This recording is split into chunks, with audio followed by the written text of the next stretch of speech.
After Lil Jeff's death, eventually many comments would surface dissing the set that were allegedly responsible for taking Jeff's life to defend themselves, with things like Trap City K becoming a regular post in Lil Jeffology. The alleged shooter was Trap City Rob, Rob, who had actually been arrested several times at the house where the shooter had allegedly shot Jeff on the porch. Posts would circulate within days naming Trap City Rob as wanted and on the run, with one news article on Jeff's death confirming that the shooter was wanted by the police. What up, Mula gang? It's your boy Mac Mula, aka Mr. Mula Mac. Apparently, the person who ended up knocking off Lil Jeff has became famous on Front of Grave. We finna see how it happened on Front of Grave. A few little more details that we ain't never heard about the situation on. Let's get it. After Lil Jeff's death, eventually many comments would surface dissing the set that were allegedly responsible for taking Jeff's life to defend themselves, with things like Trap City K becoming a regular post in Lil Jeffology. Other posts would say that they would soon be changing their name to Trap City. How you gonna get mad at me for blinking back when somebody trying to knock me off, gang? That ain't that. You can't do that. Cemetery, and claiming that Trap City would be in danger forever now. Some would go as far as to say that it makes them happy every time that they see shots fired on Trap City's hood. But interestingly, it didn't take long for the users of both Chiracology and now Lil Jeffology on Reddit to produce a name of who they believe shot Jeff. According to Chiracology, who cracked the case a mere 2 days after Jeff was killed, the alleged shooter was Trap City Rob, Rob, who had actually been arrested several times at the house where the shooter had allegedly shot Jeff on the porch. Posts would circulate within days naming Trap City Rob as wanted and on the run, with one news article on Jeff's death confirming that the shooter was wanted by the police. On the 6th...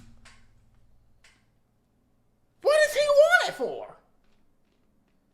This nigga came to my house, you seen him trying to... Bro, ain't no way in the world, gang.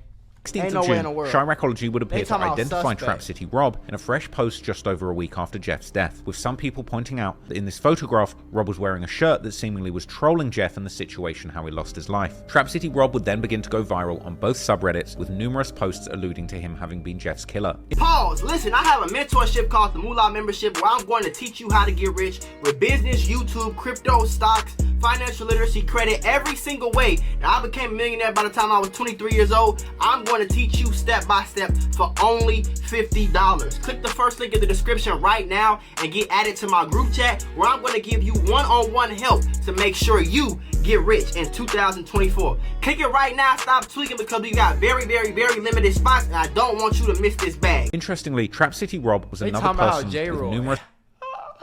These people crazy. You took J-Roy away from us. J-Roy away from us. When you get out, we gon' posts alluding to him having been Jeff's killer. Interestingly, Trap City Rob was another person who members of the Bloodhounds had once been friendly with, and throwback pictures would later circulate showing Bloodhound Vert and another man standing alongside Rob, and alleged comments on the original picture by Vert would be dissing the other man in the picture who posted it originally, a man by the name of Trey, who was actually a relative of Vert's that Jeff was even following. Vert would call them out in the comments of the picture for trolling, but it's unclear if you was a real nobody. You trolling don't even look good on your lane. Be a family man that you is, blood. Stop trying to troll that don't look good on you. You was just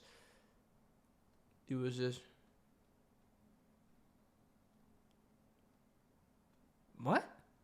I ain't gonna lie though, bro. If a nigga come to my crib trying to knock me off, gang, and I come out on top, bro, don't tell me I was just trying to give bro his props. Yeah, I was, and then he came to my crib trying to knock me off. I don't agree with the trolling, but like, man, what the hell? He was dissing Trey or Rob or both of them. He would go on to comment Goofy K. Someone called Stalk in a Bag 067 would comment something back, to which an apparent Bloodhound member would comment, "Drop a low so we can give your kids a Father's Day surprise they'll never forget," with Stalk in a Bag then deleting his entire Instagram account. Drewski Gang Trey, who posted the picture, also posted a story with Kayla B, King Von's sister, even though No Limit, Lamron, THF, etc. are all seemingly cool with the Bloodhounds. Just days before the killing of Jeff, Vert appeared to still be liking Trey's posts, although he could well have been trolling. And Trey also had posts liked by Jeff himself all the way back in October 2023, so perhaps they were friends, or maybe frenemies. Anyway, some YouTube channels like Drill Time TV would circulate reports that no charges were being filed against Lil Jeff's shooter, but no official paperwork has circulated. However, once the internet had realized that Trap City Rob might be the main suspect, the keyboard warriors on Reddit would begin to go to work. Trap City Rob is actually a rapper as well, and after he was identified as a possible shooter in Jeff's case, a 4-year-old song of his would begin to go viral on Reddit. The track was What a Feeling, released in July 2020, and it didn't really get much shine at the time, but now Rob was potentially the killer of Chirac's new favorite killer rapper, suddenly there was a spike of interest in Rob's old song. The views would jump up by over 10,000, and the YouTube upload of his song would be flooded with comments referencing the Jeff situation. The One porch would say protector. that Jeff came to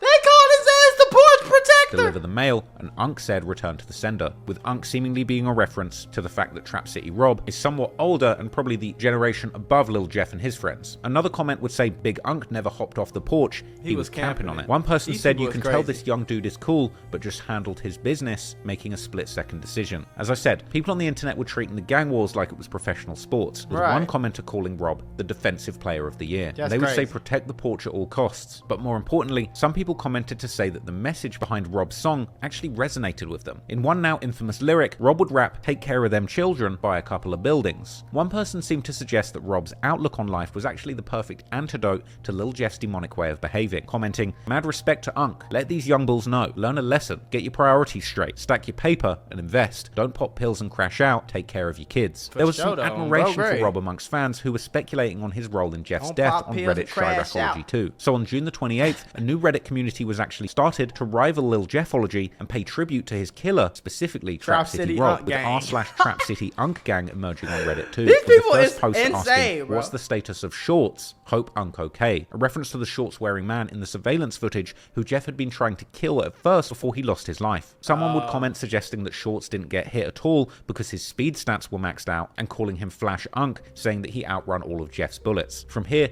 people would begin posting messages of support for Rob and Unc Gang, with one post saying, "When the bloody hounds start misbehaving, call Team Unc." Other posts said, "Protect Unc at all costs," with people commenting, "Protect Rob like he protected that porch." Members begun referring to themselves as PDN or Porch Defender Nation. People would be posting a list of Unc's accomplishments in 2024 so far. What is wrong with these people?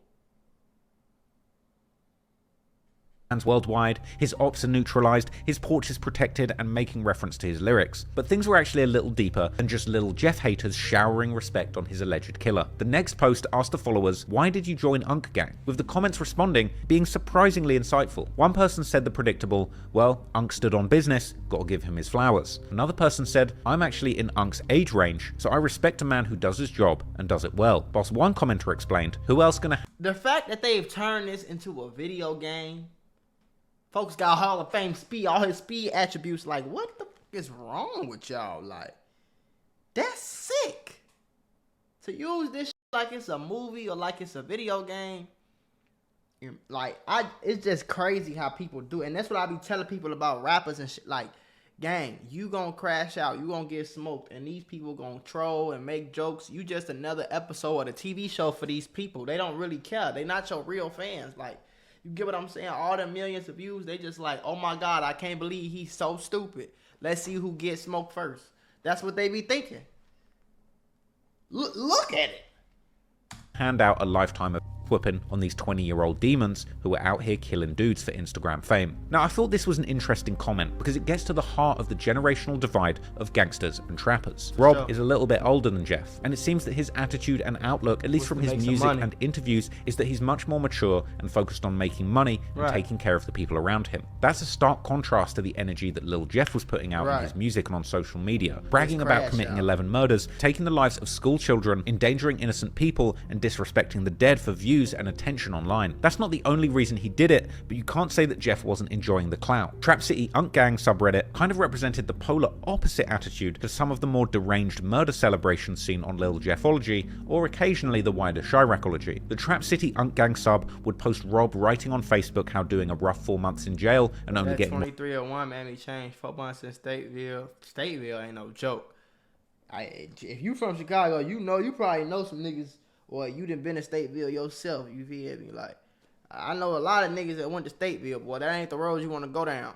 24 hours in the cell this time last year, praying, reading, and focusing. CO walking past by my cell, inmates throwing One phone call a week, shaking my head. I don't never want to go through that again. Yeah, One that's phone not call it a right week there, boy. really changed him. Rob would say that he spent his time praying and reading and focusing, and that he never wants to do time like that again, with all the comments full of messages of support. He would also make a socially conscious post where he explained that he feels that a lot of young black men's conflict skills are drastically underdeveloped, and that a lot of disagreements end up being fights or shootouts, and he thinks the youth should try and talk it out and articulate their thoughts and feelings better. Going on to say that black on black violence is really just a distraction from the systemic injustices that their community face, going on to call out drill music and calling it the commercialization of murder, and encouraging people to use their heads and think more. Funnily enough, the divide between Lil Jeffology and Trap City Unk Gang would spill into the wider Chiracology community and end up becoming a full-blown beef, as Unk Gang members... It sound like Unk was trying to, Unk wasn't slow out here, because it seemed like he was a little older. He understood a lot of more. But at the end of the day, gang, if I come outside, I don't know who the dude in the shorts was to him. But if I come outside my crib and I'm in the crib chilling and I hear some shots let off outside my crib and I look out the window and I see my little cousin or my little brother running back in the crib, the first thing I'm going to do is grab my pipe as soon as I hear the shots. I'm going to think they coming this way already. Then when I look outside and see my little cousin, my little brother running in the crib, somebody chasing him down, hell yeah, I'm coming outside and splashing. Of course I am. Who not? You got to be a goofy. It don't take a gangster to do that. You don't have to be a thug. You don't have to be a gangster to do that. On bro grade. That just mean you scared to die. On bro grade. Who's not? Nobody wants to get smoked right now. Nobody walking around like, oh, please. Like, ain't nobody on that phone. I'm trying to make it home at the end of the day, gang.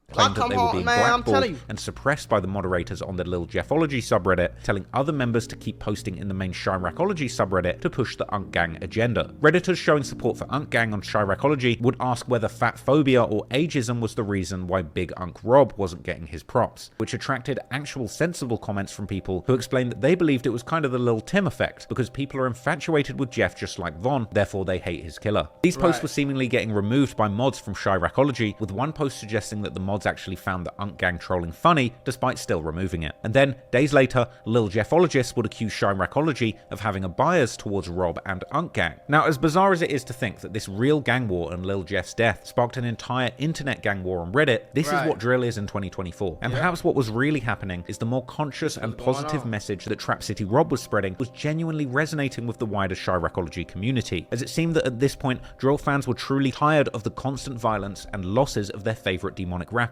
And ironically, after going viral on Reddit, Trap City Rob would appear on the X-Man Rico YouTube channel in Block to Block episode 20 for an interview alongside Tero and OTF Black, where they actually address Reddit's discussion of his possible involvement in the death of Lil Jeff. An interview which was notably filmed standing on a porch, an interview which Rob opened by denying that he was the killer of Lil Jeff. Oh, he's not. I don't even think you need no introduction at this point, my boy. I do, man. Okay, for sure. It's not me, man. Ain't nobody ever see this man's face. Like, I don't know how they did what they did, but it ain't one of them. Now, this interview had some surprisingly inspiring moments, like when OTF Black said that there's nothing wrong with working an honest 9-to-5 job, and that he's been working since getting out of prison. I'ma speak on it. I can speak on it. I just got the Fed. As soon as I came home from the Fed, I went straight to Amazon, I got a job. I worked in that 2 years. I only been home 3. And he connect. On He my got a lot soul. of connect. I'm in For it. sure. Working. Rob would actually say that he feels like drill culture hurt the streets of out west Chicago. With all us being from Chicago, and that's why I was asking your age to see around how old you was when the drill era came. When that hit Chicago, do you think it teed the city up? Hell yeah. Yeah. I was just shorty. I always been outside. He'd also later say that when it comes to drill, he likes the energy of the songs, but not the killing. I like the energy, man. I Yeah. don't like the killing, but I like the energy, though. That's all I can say. At this point, the interviewer says that he's surprised that they're so mature with their answers, proceeding to ask where they think that the violence can stop in Chicago. Hey man, y'all talking some grown men. Ain't nothing wrong with jobs. Y'all don't like the killings. So I can ask y'all this question, because I always think this just start with gangbangers, man. How y'all think this violence could even slow down? They would respond by saying that they remember the days before the violence, popularized by drill music, and that they had lived in the streets of Chicago since before people said they were smoking. That's what I'm saying about Chicago. Like, Chicago, don't get me wrong, like, it was always cracking. It was always, like, going down. It was always the hoods. But it was a point in time where it wasn't cool to be no killer. That wasn't cool. That wasn't the thing to do. That wasn't the thing to talk about. It was a point in time where, like, yeah, motherfuckers might rob somebody. You might be gangbanging. You might, jump somebody, you might fight somebody, you might steal some, you might sell some nuts, you might do some stuff, you know, you might do shit like that. But this one out here is just smoking people, gang. It was one Debo on the block, you know? It was one dude who you was scared of, and 2-3 dudes in every neighborhood you was scared of. Like, you know, this nigga got 6, 7, 8 bodies. Just last week, everybody got a problem. Call him. Like, now it's to the point where, like, every young nigga wants to be a crash out so they can get some clout off of it. That's what they want to do. That's what these people think is cool. That's what the girls like. The girls used to like the drug dealers with the money. Now they like the crash out goofies with the clout. It's crazy, folks. It's crazy. I ain't gonna lie, we can really say we started this era when it comes to this shit over here, because I've been through it all. Myself, I'm 36, I done been through the whole hood. Before Tuka, all that. Rob would say that he's been a rapper from the streets, but he's socially conscious and would never chase and promote the violence. Pain. Chase that drill rapper shit, bro. Like, I be on some pain. Conscious, bro. Like, I'm in my environment, but I understand the overall. You know what I'm saying? Rob would later say in part 2 that he feels black men in America struggle with emotional intelligence and mental health issues due to the trauma of the streets. Yeah, it's something I've been noticing, bro. A lot of like got different issues with themselves that they think is normal because we didn't grow up with that. Like PTSD, anxiety, anger issues. Bro, the black man is very underdeveloped and undereducated in America. Ooh, not me? No. Just listen, bro. When it comes to emotional intelligence, reasoning, and people getting shot over shoes and that's not being emotionally intelligent. This traumatizing though, bro. Like, you deal with it. You choose to deal with it. This is the life we put ourselves in. Rob would elaborate, saying that he's conscious to the plot against his people through violent drill music and that he doesn't plan to fall victim to it. It's a plot against us, bro. We fall into it, but I'm not gonna fall victim though. You know? That was strong. Like that was. Man, Rob talking that grown man. Rob, bro. Black and Tero would then bring up the post from Chiracology where people in Trap City Unk Gang subreddit suggested that Rob should run for president, creating a meme that put his face on the iconic picture of Malcolm X, with them breaking into laughter and finally acknowledging that they do indeed read the content posted in the Trap City Unk Gang subreddit, and with Rob going on to say that he's now getting recognized in public. That's not okay, bro. Yeah, y'all seen that picture? Hey, they crazy on Reddit, folks. You say protect the trap at all costs. You gotta go down Reddit and just type in I Trap Rob. For my kids, like, this is crazy, gang. Everywhere I go, like, oh damn, I can't even go nowhere. Man, I see how this Reddit be crazy. Now, the interviewer would ask him what he boy. thinks of his newfound fame and what he thought of being named Defensive Player of the Year by Reddit, with a noticeable cut in the video, meaning Rob probably said something that initially he regretted. But ultimately, what was left in the video saw him go on to explain that he didn't chase the clout and that he doesn't like Redditors. They say he the Defensive Player of the Year, folks. But on some serious Nah, it ain't like that. It ain't that. But is that something you could talk about in club? Since I see, because you got a whole. Chase that shit. I don't even like it, so I don't need internet crazy. So. OTF Black would say that Reddit likes to put bodies on people and that they once put one on him, seemingly a reference to an IG story that Black had posted some time ago telling people if they want their respect, they should get their bodies up, with commenters on Reddit saying this was self-snitching and speculating that he may have been referring to his involvement in the FBG Cash murder, with Black essentially denying this in this interview. That's crazy. They do put bodies on you, boy. Yeah? That's what blew me up.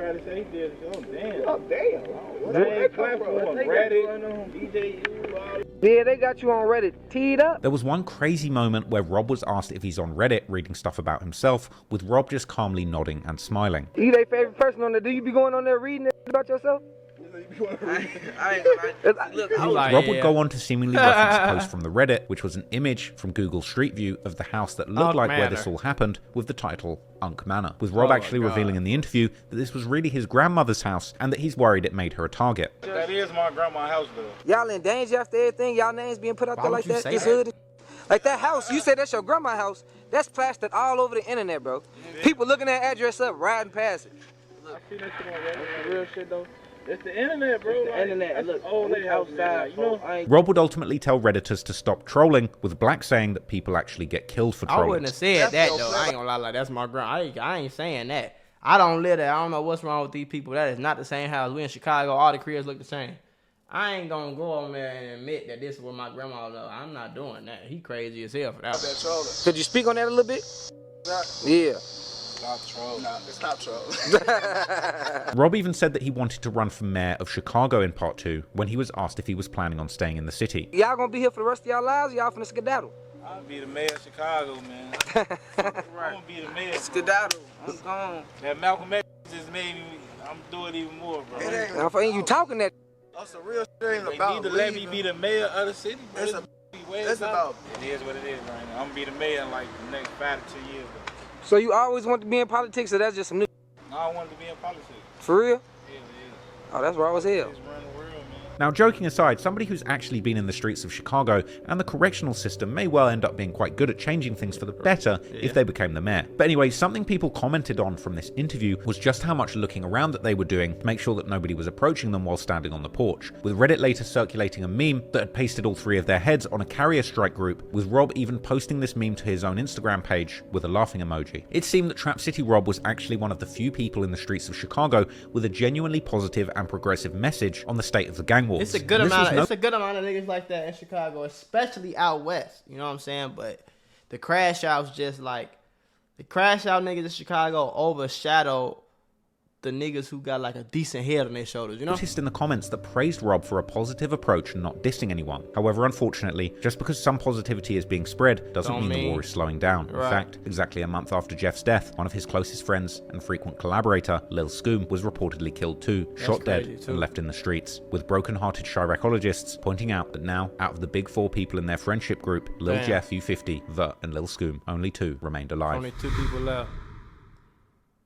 That's crazy though. Like, imagine your friend group. Like, everybody got that friend group, especially when you just get out of high school. Like, your crowd for real. Like, this your crowd. Like, it's you, like 3 musketeers, or maybe it's 4 of y'all. Maybe it's even 5 of y'all. Maybe it's 3 of y'all. But imagine it's only 2 left. It was 4 of y'all always together. Now it's only 2 of y'all left. Like, that'll make them 2 closer for sure. But that's like some fucked up shit to go through though, folks. On bro grade.